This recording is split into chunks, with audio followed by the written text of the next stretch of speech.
All right, excited for this one. Mock Draft 4.0. Got our producer, Athan, doing this one with me. So Athan produces every episode of Foxborough Rush. Does an awesome job. Knows his ball. Obviously all the time. Sounding boards for one another. Talking football. Talking prospects. Talking mocks as well. Athan, I'm excited to have you on this one, my Listen, man. I'm excited to be here, George. It's always fun being on one side, but it's great getting in front of the camera. Get to talk some draft with you. Offensive linemen. Some changes since the last time we've done a mock draft. Yep. Stephon Diggs was not a part of the team the last time we did this. Some changes in Miami. Left tackle Teron Armstead retiring. That could maybe throw a wrench into rounds 2 and 3 for the Pats. Enough has changed. It's time to reset and run it back. Let's do this. Now, just the one rule.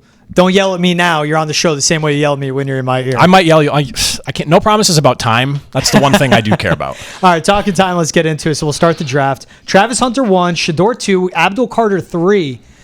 So Abdul Carter and Travis Hunter are gone. Trade back territory. Cam Ward is on the board. I kind of like you being open to that trade back. Orlando Brown Jr. No, thank you. You get 17, so you get the Bengals' current first, second, and third in next year's first, along with Orlando Brown. Can we just take him out of that? Right? I know. I don't want his contract. That feels like a contract offload onto us. Yeah. And here's all these picks because of that. Here's one I like. Colts at 14, their second round pick, and Josh Downs along with next year's first. Now, I understand they just got Stephon Diggs, but he's more short to intermediate. Josh Downs is that speedy slot, good over the middle of the field, and this upgrades the wide receiver room. Look, there's a log jam of slots with this one. Josh Downs was Drake May's guy in UNC, so you're reuniting him with some chemistry. I really like Josh Downs. And again, Stephon Diggs off a torn ACL, and that's a year-to-year contract, how it breaks out. I really like this one. Okay. Sans the fact that as a Colts fan, so if you all hate me now, Colts fan here, this isn't going to happen. And there's a piece of me that wants to say no to this because the Colts are not going to trade Josh Downs. Yeah. That's my biggest issue with that.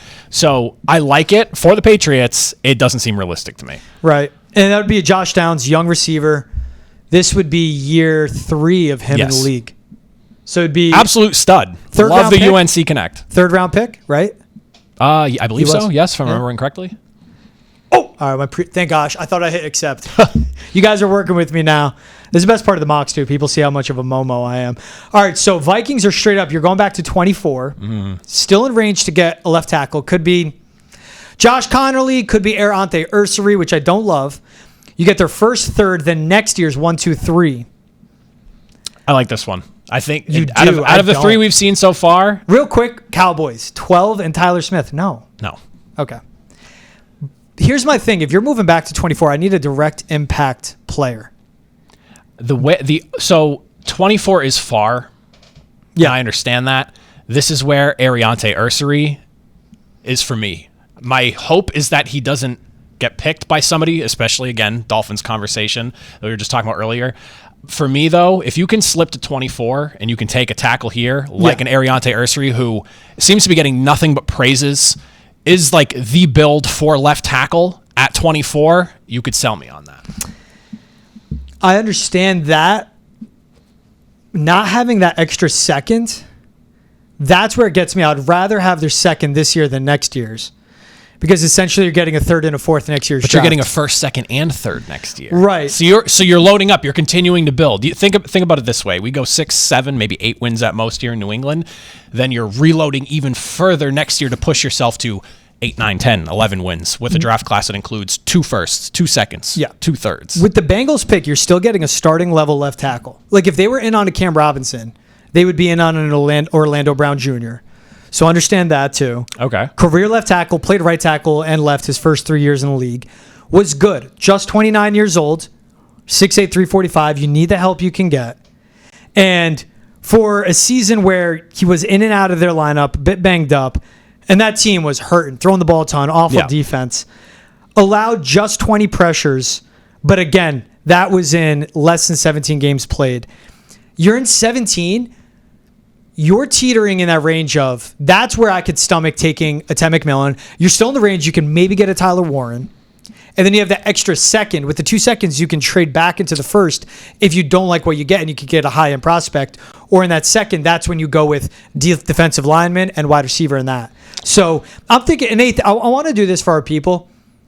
No one wants us to do a mock and trade back and wait till next year's draft. That's my one thing with that Vikings trade back. So that is between fair. Colts that is and fair. Bengals. That is fair. I'm out on the Colts just because it doesn't make sense to me logically for the Colts end of things. If we're gonna go, I can stomach the Bengals. I like the Vikings offer more just because I like to think a little bit longer term. But since we're picking now, doing this year's mock draft, I'll settle with you on the Bengals. I'm not in love with Orlando Brown Jr. I think he'll be serviceable for this next year or two, but I'll settle on Bengals with you. Orlando Brown Jr., 2 years left on his current contract. Cap hit of $15 million, then $21 million. That might be a trade for him, extend him once he gets in, exactly. Kick that. They also have the cap space right now to pull this. All right, so let's go Bengals. We'll settle Bengals. I'll settle Bengals. It seems more realistic. Who would they Abdul Carter and Travis Hunter are gone. Who would they trade up for? Well, we'll find out here. That takes it. I'm very curious. That takes the realness out of this for me. But there is a piece of it that also, like, this team just blew so much money on 2 wide receivers, and they're still working through the Trey Hendrickson thing, that it's like it feels like they need these picks. So This is, again, another one of those that teeters on unrealistic, but I'm not just going to be like, unrealistic. Let's So I'll settle Cincy. I'd rather do this, and we're going to take Armand Membo at 4 if we stick. All right, accepting the trade. They end up taking Shamar Stewart. Wow. Okay, they went pure traits on their defensive line. I can't believe Cam Moore fell to went 6 10, there. Campbell 11, Banks 12. Wow. Jahdae Barron to the Colts. That makes sense. Ginty 16 to the Cardinals. So we'll reject here. I'm going to stand on this one as producer Athan. I don't think we should be trading back. Especially Quan McMillan. No. No. So all right. So there's not a need at left tackle after getting Orlando Brown. Mm-hmm. I'm not looking at Ted McMillan. I'm looking at Matthew Golden and Tyler Warren. Matthew Golden is a downfield receiver. Really good route runner, good at deep ball tracking. Ted McMillan is that big contested catch, red zone target. Tyler Warren is that weapon X. I'm more between Ted and Golden here. What are you thinking, Nathan? So I would lean Warren with you more so than any other receiver, strictly because I think Stephon Diggs makes it so it's not necessary for a first-round wide receiver anymore. I know he is not. This is not Stephon Diggs 2-3 years ago. Stephon Diggs, I get that, coming off of an ACL. I get that. Yes. I think that there are, and I hate to spit value and sound like an old Patriots person, but there is still good value in the second and third round at wide receiver, where if you don't go receiver in round 1, you take a tight end in Warren, or we're still in range where if we went Ariante Ursary at 17, I wouldn't be too mad because I understand it and the need that it presents, but we did just take Orlando Brown Jr., so we don't need him. Yeah. So I like the idea of tight end. I like Warren and just him over the middle. Like, come on. Mismatch city. He is a 6'6", 260. Yep. Inline tight end, loves to block as well. Was the offense for Penn State. Give me got some them of to that. the playoff. Really smart against zone. It's tough for me to pass up on a Matthew Golden, but you got the left tackle. You got Tyler Warren.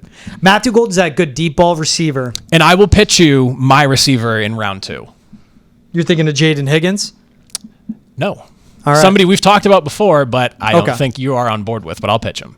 All right, man. You're coming on. You're the best when it comes to producing this show. I'm going to give you a first-round pick. We go Tyler Warren. We're going to draft him here. Don't need that left tackle anymore. Could still get one later on projection. Now, real quick to point out how the board falls, though. Josh Simmons, if there wasn't that Orlando Brown trade, or maybe it goes, they sign Morgan Moses. Josh Simmons, that's a starting left tackle. Wyatt Millum is a guy that'll move inside. Jonas Savanaya out of Arizona, but those are second-round picks. Those are guys that would move inside. Tet, Golden, Burden, Emeka Egbuka, day one contributors at wide receiver. Marion Hampton, you're going Tyler Warren over Marion Hampton, which I see in that too. They need pass catchers. And quick to look at the D-line. All right, Kenneth Grant. Mike Green, that'd be a good pick. Nick Scorton. Jackson, Tuamaloa, they don't fit the scheme. Donovan Ezra-Rockwood, no. So this is trading back, going best available. Tyler Warren, card has been put in. There we go. Big man over the middle. Absolutely. Azare Thomas going first round. Let's see who falls. Nicky Manwari just went with the wide receivers going. So we've gone left tackle. Again, and Orlando Brown. Keep reminding yourself of that. Now at pick, Alec Oyomanor just went raw. Ezra-Rockwood, Nicky Manwari, those would have been guys that would have fit for the Pats. So now we're in round 2. I just want to see. Give me a look into the Bills. Give me a look at those wide receivers now, because I believe my guy is still on the board here. Cool. And keep in mind, we have 2 second-round picks now. Yes. We have 38 and then 49, so 11 picks apart. Luther Burden, Emeka Egbuka. If Egbuka is there, I'm going Egbuka. What are you thinking for wide receiver? Let me guess, now that I look at the board, Trey Harris. Yes. So now he's a little bit further down in the second round, so you don't necessarily, as far as like ranking is concerned, but he's someone that I've been high on for a while. And when everyone was talking Tet McMillan, Jaden Higgins, I was kind of going on the whole Trey Harris wide receiver from Ole Miss train here. Yeah. I like his size, big enough, 6'2", 205. He does, obviously not 6'3", 6'4", but that's fine. Not a big deal there. 4.5 speed. So not the fastest in the world, but it's his ability, his route running. He can play at all 3 levels. His game is polished enough that I would feel good with him coming in and challenging guys like Jalen Polk and like Javon Baker, who were drafted last year, who have just not done literally anything to this point. So This is a guy that I like to throw into the mix, and someone who I think exponentially benefits from the fact that he's going to be working in a wide receiver room where he has to compete, but he can also learn from a guy like Stephon Diggs. And this is a guy that, to me, there wouldn't be the overlap. He lets a Jalen Polk play where he needs to be, because this is a guy 90% or more of his snaps are taken out wide. Mm-hmm. Right, he doesn't have the burners, but he had a 38-inch plus vertical, I believe. And with his frame, long catch radius, really good hands, needs to refine his route tree, doesn't love run blocking. So that's a part of, if a Josh McDaniels is on board with him, he's also going, you're going to run block, because that's how you get on the field in a Josh McDaniels offense. You say Trey Harris, I get it. And here's the thing to combat it with. Luther Burden, slot. Emeka Egbuka, slot. There are the times where I would eat getting a slot. And it would be, like I saw with the Matthew Golden, who could be more of a slot inside, but is a really good deep ball receiver, as the Josh Downs we discussed, but that doesn't work out. A Trey Harris here would be a fit. Let me see overall prospects, and let me see edge as well. So Jalen Walker's not going to slide. Colston Loveland won't be there either. He's a top 25 we already went tight end anyways. Malachi Starks could be there, yes. Well, Colston Loveland's going to be a receiver at the next level. He's a tight end. He's a tight end in college. He's going to be in the slot, out wide. You roll him everywhere. Tyler Warren would be your inline tight end. Kyle Kernard, that'll be in the 4th. I would take his value there. Let's go interior. Derek Harmon, Tyler Williams. Tyler Williams are good for the run defense. Alfred Collins, same thing. Josh Connerly, Jonas Savanaya, Erante Ursary there at 47. So here's the thing too. And let me give you this. Would trading back where we took a tight end, getting a left tackle, and then drafting Erante Ursary be madness? Maybe. Morgan Moses is a 1-year stopgap type guy. Erante Ursary is left tackle, and some pro evaluators say, well, he could play right. We could slide him to the right side. Given that second round pick, this is where you go of an Erante Ursary won't be there if we wait till 49. Trey Harris could be there. If not a Trey Harris, then there's a Jaden Higgins, who, yes, is a slot. There are those big body receivers later in the draft, like a Pat Bryant out of Illinois. I understand your outlook on Trey Harris. I like him as a prospect. But there's also the immediate needs. This offensive line is still putrid. And Morgan Moses is a 1-year answer at right tackle. So I would be willing to settle Erante Ursary here, because I agree with you. I don't think if you go wide receiver with this next pick? Yes, absolutely. All right. Since we're sitting on 2 second-round selections here, I'm willing to budge a little bit. Bang. Trey Harris is my wide receiver for the second round, cool. But if we want to go Ursary here, his athletic profile is just unbelievable. And when you're talking about guys that just look like a left tackle, it's Ursary. And there's nothing but positive things coming out from him right now. He feels like a guy that his stock is only rising, and it's only going to keep rising until the draft day. Yeah. So I'm for Ursary here. This would be a guy that, and if anything with these 2 seconds, let's say it again, you could take your 38th. And again, they have 2 third-round picks. You could take a 38th and the 77th pick, trade into the 1st, and get Erante Ursary. So even in the sake of, say, if people are commenting, well, he wouldn't be there, you could also look at this of a move of trading back to 17, taking Warren, trading back into the top 30, getting Ursary. So this 38th pick, no matter what, could turn into an Erante Ursary. All right, so we're going to go Ursary here. I'll respect my compadre here in the war room. Trey Harris still there. Laquan Treadwell. What? Are you... What? We can just hit reject all. What? Laquan Treadwell from this is my issue with these simulators is we get things like this. We got Trent Brown in it all for the last month. They just that wouldn't work. Yeah. So, yeah, that's Laquan Treadwell. All right, so Jaden Higgins, Trey Harris, I liked him Jalen coming out of Noel. the draft when he came out.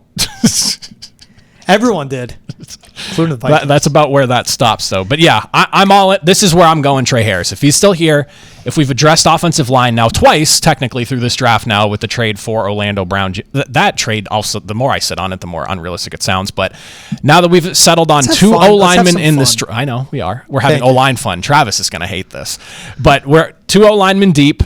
Both can work at tackle positions. We have a tight end. We've basically beefed up the inside of the offense here. This is where this offense needs help. We've spent all free agency watching defensive players sign. This is where the wide receiver help needs to come in here. And I know you're super big on Jaden Higginson and Jalen Noel. And honestly, I love your Jalen Noel comparison to Tyler Lockett. I could not agree more with that assessment there. Jaden Higgins for me, and I'm sure some Patriots fans might agree with this. I'm not saying he is exactly this, but just big body, not the fastest guy. N'Keal Harry, for those of you that are maybe still reeling from that. I like what Trey Harris presents as a player. I like the production he's had in Ole Miss. I mean, you look at the numbers that he's had as well, like no less than, 800 yards, or 900 yards, in the last 3 seasons, 10, 8, and 7 touchdowns in those last 3 years combined. Like, he's productive. He can play at all 3 levels. Good in between, not too big, not too small, can still move and find his way through these defenses. And with the way I look at Trey Harris, pulling up my notes, 6'3", 210, 80 people fluctuate. Day 2 now, could be day 1. Tall, long frame, hands that attack the football, limited route tree, can be a dog in the run game, just not inconsistent when it comes to blocking. Accuracy eraser with large catch radius and vacuum hands. And what I like about Trey Harris, again, when you deploy him with an offensive coordinator like a Josh McDaniels and with an accurate quarterback like a Drake May, but with the big catch radius, his route running may need development, but this is a guy that will truly line up out wide. And from day 1, he'll be a contributor in the red zone and on third down and on 50-50 balls where he understands leverage. He understands how to play it like a basketball player. And he can be that big body receiver where, all right, you don't have to run the tightest route, but run where you need to be. Turn around, Drake can have the ball. You got to beat that mother effer on the outside in the corner. So Absolutely. Let's go Trey Harris here. I do like this. I'm so high on Jalen Noel. I'm so high on Jaden Higgins, but those guys are slots. Jalen Royals, like him, too raw. He's a Dontavian Wicks to me, and I just need day 1 contributors.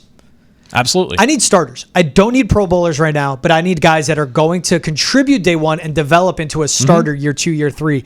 That could be a Trey Harris. Absolutely. Good draft so far. So tight end, who's also just a weapon, Arante Ursary. So swing tackle could play right tackle this year, and then you get a Trey Harris.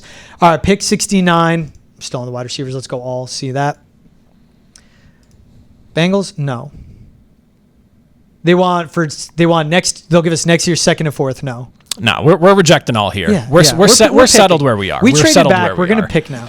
Jalen Noel is still there, but this is a team that still needs help outside on the edge. Yes, absolutely. Ashton Gelati. Oh, you already know how I feel about him. He projects inside for me. I know. But hear me out though. Projects inside, but have him drop maybe 10-ish or so pounds. Yeah. Maybe makes him a little bit more athletic. Maybe you can push him as a bigger guy on the edge if need be. Or you go the other route. Maybe we have him eat a few extra cheeseburgers, add an extra 5 to 10 pounds, and we're working with him on the interior. He's such an athletic. I'm a big traits guy, physical traits guy. And that's what traits is like my thing. Where there's a marriage of drafting for traits absolutely. And then going to your coaches my reasoning for him here, if we were to do this, you have a guy like him with all the physical attributes in the world, and you have a coaching staff where your head coach is the defensive guy. Terrell Williams was handpicked by him because he's a guy he's worked with. Right, you're giving the best defensive line coach. You're supposed to be bringing in all these guys that you trust and believe in. This is a guy that needs the coaching to help him develop and reach what his peak potential could be. He's got all the physical numbers are off the charts. It's all about teaching him what he needs to know at that next level. You can't teach the physical attributes, but if you believe in this coaching staff the way you do, and this is even like my thought process for Trey Harris too. You have Josh McDaniels in that offense over there. He should be able to take a Trey Harris who maybe needs to work on his route running, and he should be able to coach him up and get him to the level he needs to be. That's kind of where I'm at with Gelati here. I love that he's sitting here in this 3rd round pick.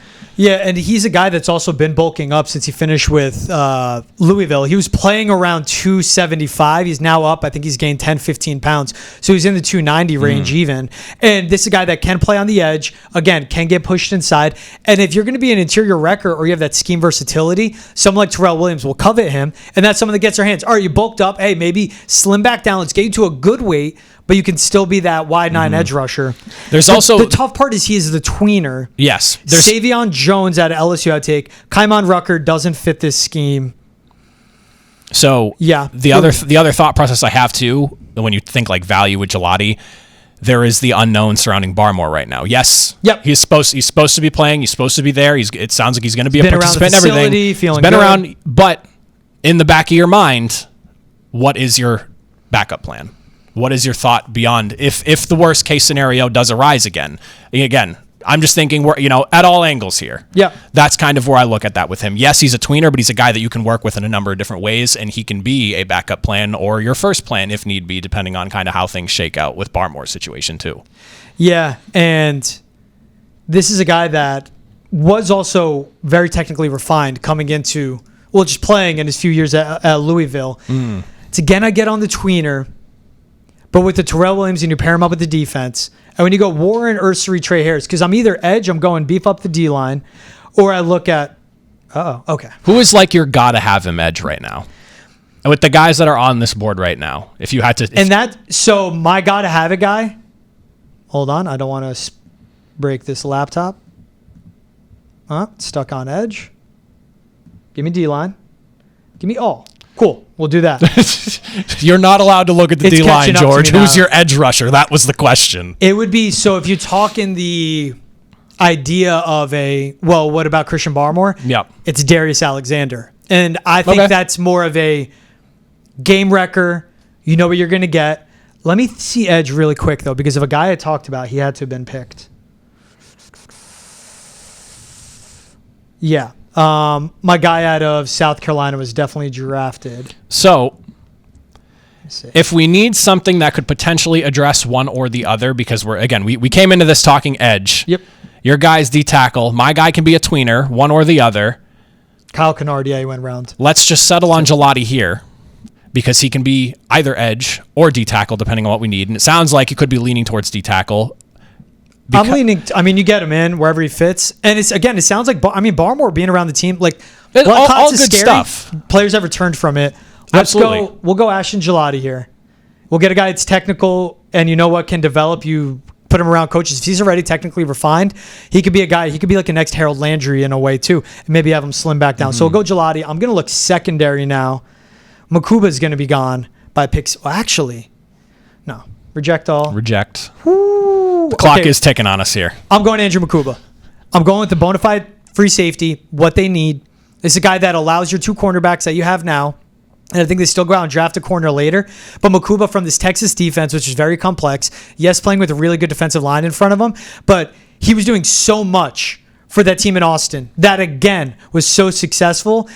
If we're going value and we're going with the marriage of need because they don't have a free safety, like Marcus Epps is your vet, I'm going him here, and I'm going him over the receivers on the board. I'm even going over he's the best. I'm going Andrew Makuba. Yeah, I'm for it. I love Makuba's game. I'm also I'm somewhat partial to Texas, so you want to give me a Texas guy? Yeah.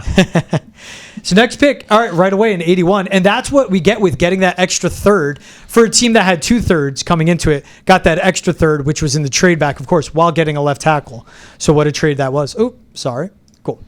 So this is where we could have fun. Looking at the wide receivers, Isaiah Bond, Tez Johnson, Chimere, DK. I know we just went a Texas guy, but Isaiah Bond in the third round at this point in the draft would be nuts. But if you're doing that, you're in the stage of we're killing off last year's draft wide receivers. I don't think you go Stephon Diggs and drafting 2 wide receivers without admitting that you think that there is nothing that you can make up with Jalen Polk and with Javon Baker and those guys. So do we think that the Patriots are going to actually do that? No. I also think we just got Ashton Gelati. Darius Alexander's there. Yeah, because now we're going D tackle. He's a D tackle. He could fit in this. Someone needs to call Gelati right now and tell him to go start back to slimming down again. If he's and that's fine. Weight. And it's also with the just kidding. Other way, you just drafted an edge rusher. It's about depth. Yeah, having guys, absolutely, having like just absolute units of humans, but also units of defensive linemen, where you cycle in a Darius Alexander to give Milton Williams a breath, to give a Christian Barmore a breath, and that's how your defensive line gets after it. You go edge, free safety, interior pass rush, after you've added a Carlton Davis opposite to Christian Gonzalez, Harold Landry. Yeah, I'm going Darius Alexander. Yeah, let's do it. I'm going Darius Alexander. Let me not walk back on my... Now here's a nice long wait. So all those picks in between, it's a fun draft. I really like the board we're walking away with. My goal coming in here was to strong arm you into guys that I've wanted that I haven't seen. Hey, shoot your shot, make it count. But this is a really good group of guys. The way I'm looking at this draft right now, like we were talking about earlier, you've shored up from the inside to the outside on the offense a bit with a legitimate starting left tackle. Even if I'm not the biggest Orlando Brown Jr. guy, you're good there. Tyler Warren, Ariante Ursary, like you're solving all those things, and then on top of that, like you can't go wrong with some of these defensive guys. Again, traits or just like people you're sold on, like Darius Alexander. This is. I don't know how you're walking away from this upset as a Patriots fan. Yeah. This is where I ask you, do we look at a running back? No, because, I was just looking at the backs. So that you were reading my mind a little. Keenan Allen, Baishal Tootin is just explosive. There's RJ Harvey later. I'm going to go no because, again, let's build out the receiving room with Xavier Restrepo. Yes, a slot. But this is a guy that will simply eat in a Josh McDaniels offense. And we can love what we're hearing from Jalen Polk. We can like what we've seen from Pop Douglas. Yes, there's Stephon Diggs, but this is also a long-term solution at the slot position and with a value pick here. Yeah, I'm going Restrepo. He's Julian Edelman. I like Chimere Dike, but I think Restrepo is just stronger, better with physical play in an NFL secondary that he will face. So a little bit of a wait. Now we'll get into the fifth. Now I would be willing to look A, offensive lineman, but also B, running back at this point. And it could be interior line as well. Too. Don't sleep on what centers could be on the board because there is still that need, guard play, and at the center spot as well.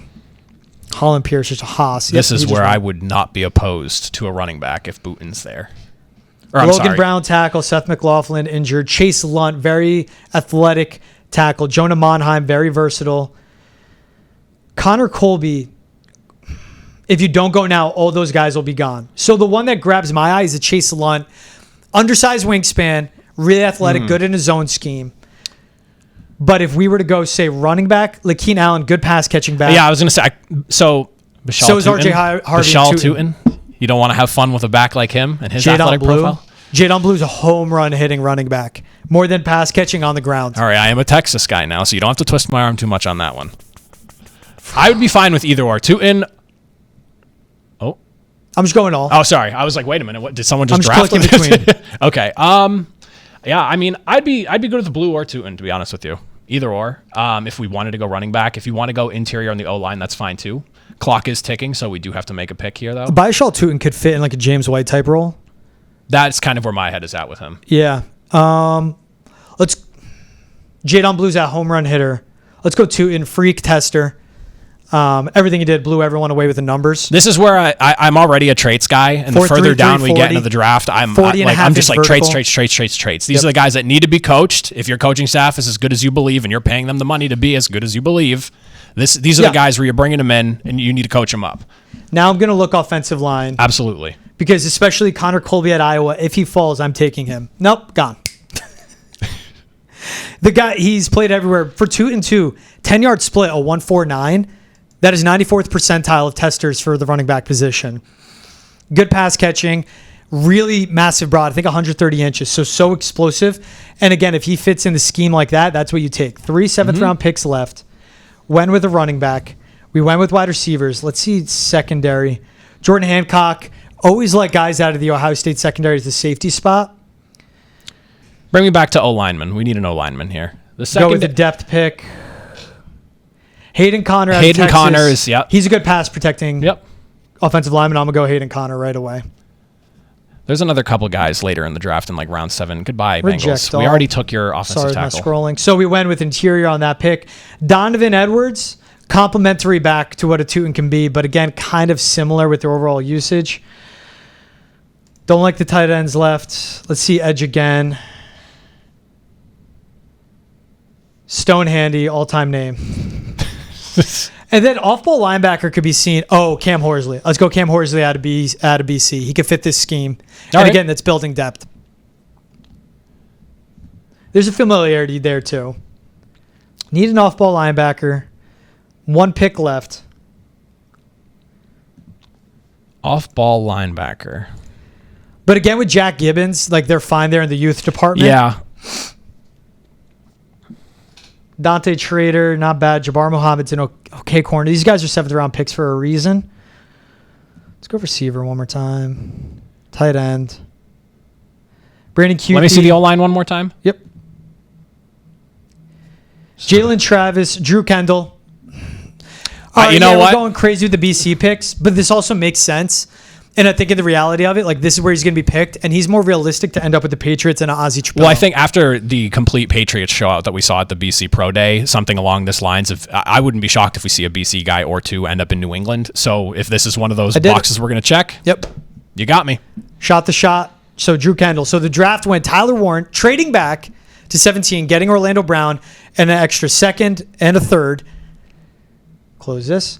Tyler Warren, Erante Ursary, Trey Harris, Ashton Gelati, Andrew Makuba, Darius Alexander, Xavier Restrepo, Baishal Tutin, Hayden Connor, Cam Horsley, Drew Kendall. That's a damn good draft. Yeah, not bad at all. A lot of needs hit, a lot of picks made here, and this talk about filling out the roster and the rest of the holes you have. A lot of best available taken as well. Athan, man, good having you on this mock, my man. Oh, pleasure to be on, man, always. He's Athan Hristodulu. I'm George Balekji. This was Foxborough Rush. Appreciate you guys. Leave a comment on our YouTube page. As always, we bring you guys in the chat. We'll have a mailbag later this week. Let us know what you think of the mock, what picks you love, what picks you want to redo, and overall, what do you think of Athan's assistant GMing as well? He's Athan. I'm George. It's Foxborough Rush. We'll see you guys with a new episode on Wednesday.